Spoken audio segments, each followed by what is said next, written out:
I'll get you yet, even if it kills me, you hear me? You hear me, H.P. Lovecraft? I had fallen off so many cliffs it was ridiculous. That's what you get for naming a book The Sudden Stop. It was probably good I hadn't had the chance to tell Maine where I was going. I'd have to lose the cop and find my own way to the mine. Nightingale stared through the broken studio window into the dark woods. He turned around, started to walk out, but Maine grabbed his arm. "Young man, you almost shot me. You don't shoot off rounds at people like that. What's the matter with you?" Nightingale shook his arm free, marched out. His cheeks burned with rage and humiliation.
There was no sensible reason for the power company work lights to be here. It was almost as if they'd been left for someone like me to use.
Danny had stepped out, but what stumbled back in was something else. Something alien. A monster. Walter tried to kill it, first with his fists, then a chair. It wouldn't die. Instead, it kept coming. unaffected by the beating it had taken. After Walter managed to kick it down the cellar stairs, fear took over. He ran, got behind the wheel, gunned the engine. The booze wouldn't make him forget, but he knew he had to try.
The bulldozer's engine roared to life. Mud and rocks flew as it fought for traction. It crashed through the concrete wall and landed heavily in the yard. If it were an animal, it would have shaken its head after the impact, fixed its eyes on me, and charged. Of course, it had no head, nor eyes. Shadows crawled on its form, twisting it into a monster. Then, it came for me.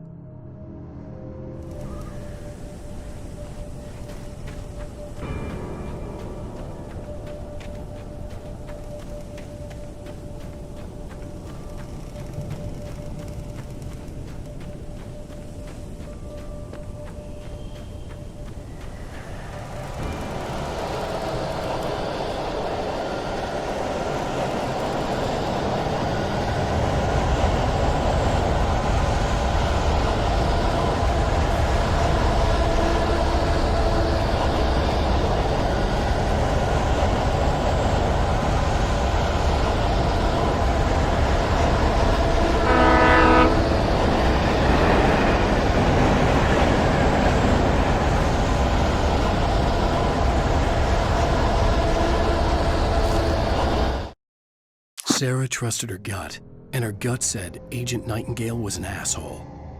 He felt wrong, and it wasn't just the smell of stale booze. It was in the way he flashed his badge, pulled rank, the look in his eyes when he wanted answers. Where was Alan Wake? What was this about an accident? Where was his wife? And most importantly, why did she let Wake go? He wouldn't answer her questions. Federal business was all he'd say.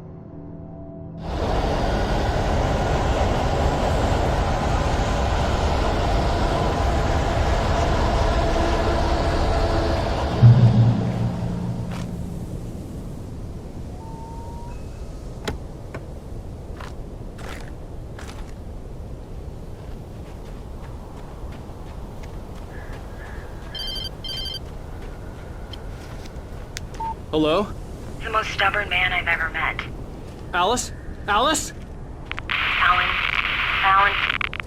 I'm so afraid. He keeps me in the dark. Please help me. I look at you, Alan, and it's not you. Something else. Looking out from behind your eyes. Alice, I'm here. I'm so alone here.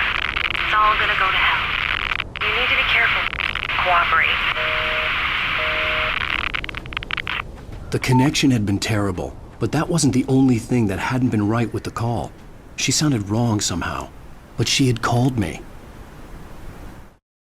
The pipe wrenched itself loose from the bridge's steel framework.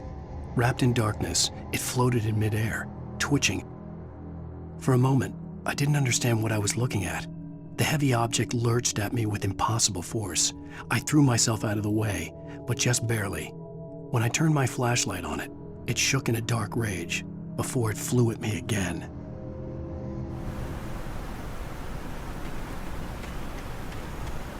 I could see a railway bridge up ahead and a warehouse of some sort on the opposite shore. I hoped I could find a car from there.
pursuing me was growing stronger, and it was taking over everything in its path.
I slammed the door shut right in his smug face.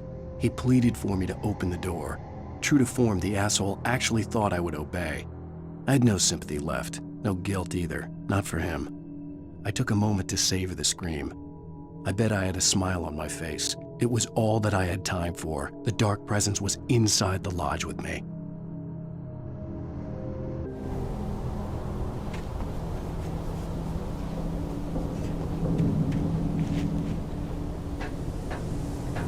As a teenager, just starting to get interested in writing, Stephen King had been a source of inspiration to me. I thought about all the inanimate objects that had come to life in his books. No one is safe in a good horror story, certainly not the protagonist. That's what makes them fun. This was anything but. The darkness could possess anything, and it was getting closer.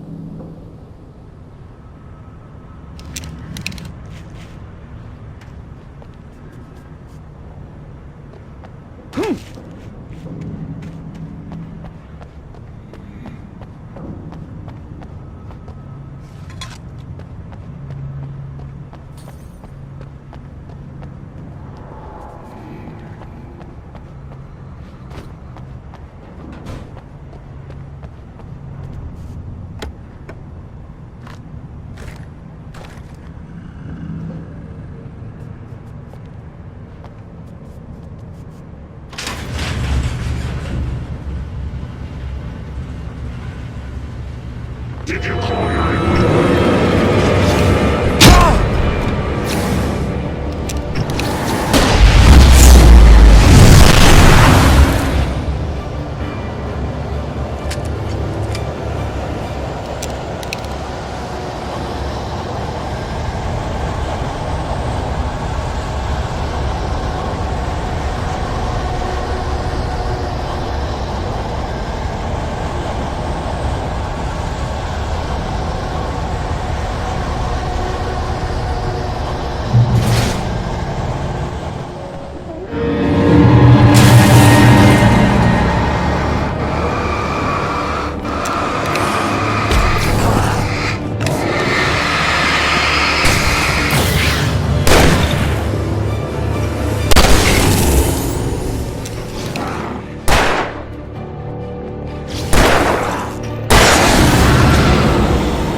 take the facts of our existence for granted, unaware that they are merely a thin veneer of desperate self-delusion, covering a vast cosmos of madness and horror.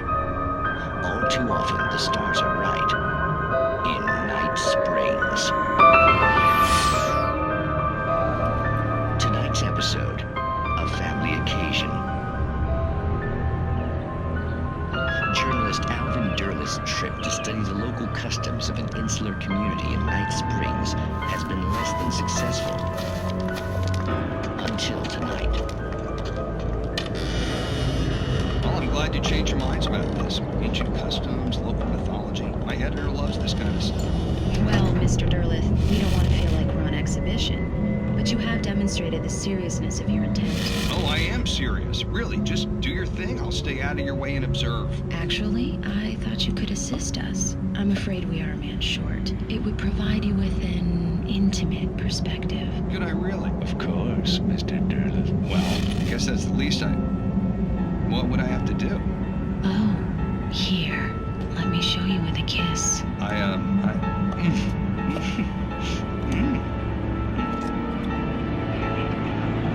What did you do?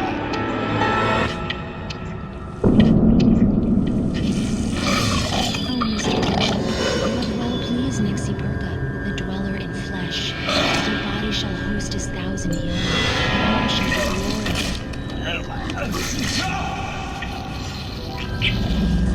Shh, darling, be calm.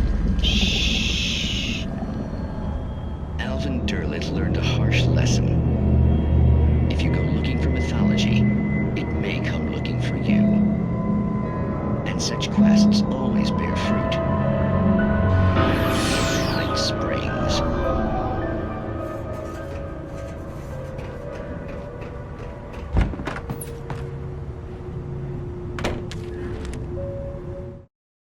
The darkness surged towards me, sucking everything loose from the ground into its depths, tugging at my clothes. I saw the flare the kidnapper had dropped and threw myself towards it just as I felt my feet leave the ground. The darkness embraced me with the force of a tornado. Somehow I managed to light the flare. The darkness roared and cast me away. I fell toward the dark waters of the lake far below.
never been this glad to see the sunrise. I had a couple of hours to get to the coal mine.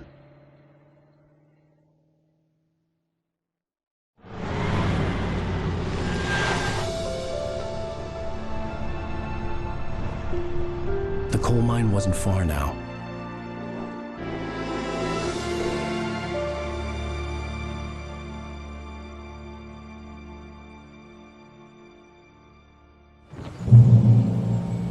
Today, I would meet the kidnapper, and he would give me Alice. I wouldn't give him any other choice. A drowning man will clutch at a straw.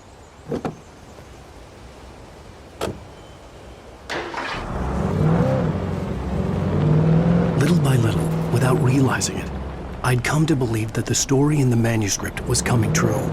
The current of its narrative had taken me deeper and deeper into dark waters. Alice had been taken from me.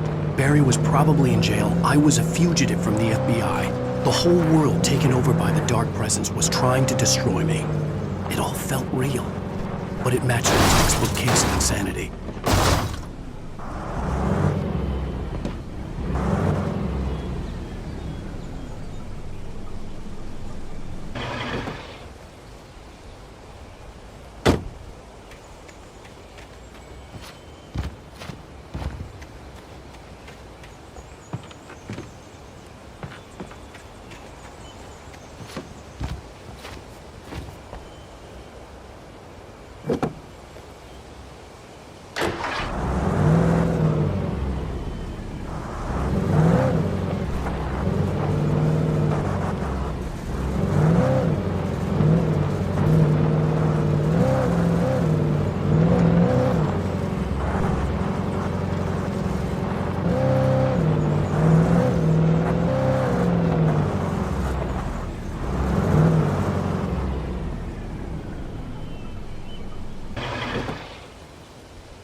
This is Pat Main, and you're listening to KBF-FM. Folks, I want to apologize for kind of abandoning you to that looping music track last night, but I was detained.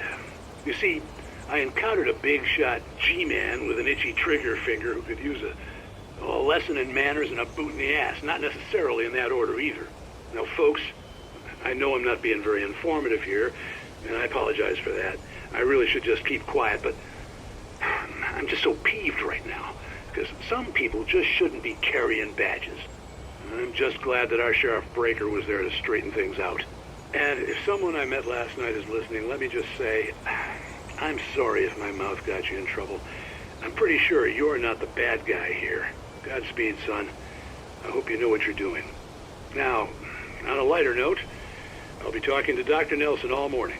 But first, a little music.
Welcome back to KBF-FM.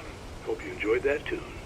Now, Doc, you were talking about life and finding that special someone, that soulmate. Well, you were talking about that. I was saying I don't buy it. Well, see, to me that's strange because I always pegged you as a hopeless romantic. You got me there, Pat. But I think love's where you look for it. And you need to do a lot of looking, sure. But the idea that there's that one special person out there for you, and if you miss that chance, it's gone forever and you're forever incomplete. I mean, isn't that depressing? Or heck, childish even? There's plenty of fish in the sea.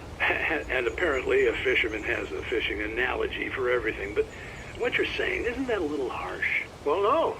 What I am saying is that your potential for finding that connection isn't limited to what's essentially a chance encounter. How is that harsh? Yeah, well, I guess that's a nice thought, but let me say something personal here. Okay. Now, well, I don't disagree with you exactly, but I can't really fit that together with what I feel, what I felt for someone, because she was the one, she was. And I let her drift away from me. Maybe I didn't put in the work, I don't know, but, well, since then, and it was a long time ago, but since then there hasn't been anyone, not like her.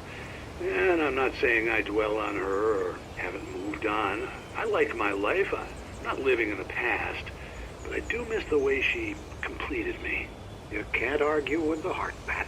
I'm sorry, folks. I had kind of a scary experience last night, and let's just say it's shaken a few things loose.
For Mott, spying on the writer on the ferry had been a disappointment. His boss had made Wake out to be something special, but Mott hadn't been impressed. He'd gotten a good long look at the wife, though, and he liked what he saw. Mott had fantasized about goading Wake into a fight, but it hadn't happened. Still, he'd get his chance to see if the writer had anything in him. He'd been promised as much.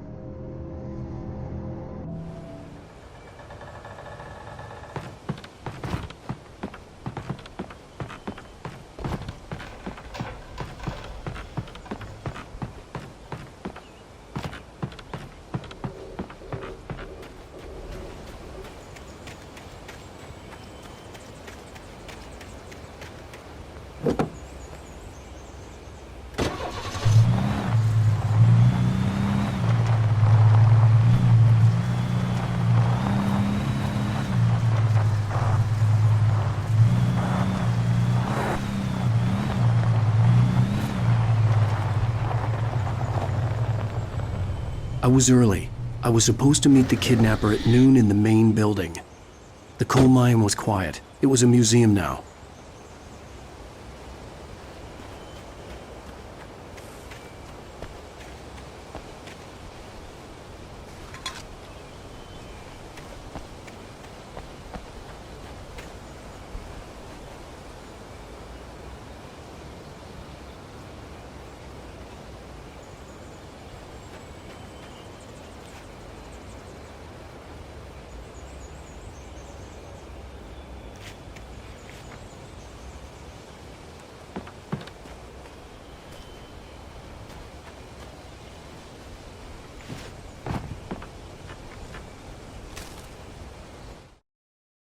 With Nightingale gone and the night wind blowing in through the broken studio window, Maine stared at Sarah.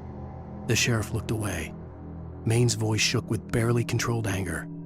That boy's doing more drinking than thinking. I hope you know what you're doing, Sarah.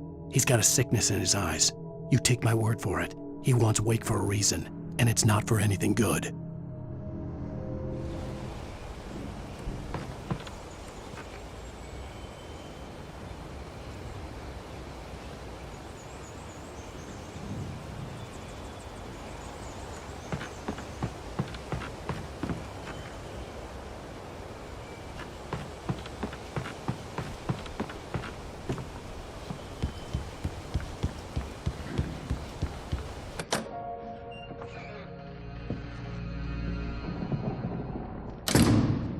I didn't want to go outside.